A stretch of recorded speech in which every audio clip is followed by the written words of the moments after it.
po sa lahat. Kayo po naman nasa Panginoong Yahweh at sa mga kapatid. Gusto ko lamang pong ibahagi sa inyo ang pagpapala na ipinagkaloob sa aming pamilya. Ingit po sa inyong halaman, ako po ay may kapatid na nakulong dahil siya po ay nalulong sa masamang bisyo.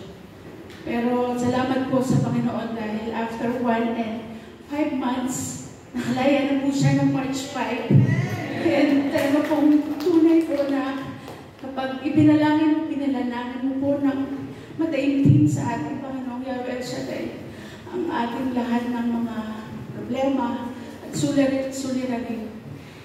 Meron po talagang araw na ipagkakaloob niya po ang tagumpayan nitong pagpapalang ito. Kaya po, nagpapasalamat po ako muli, Panginoong Yahweh Shaddai, at sa mga kapatid ko sa inyo pong lahat.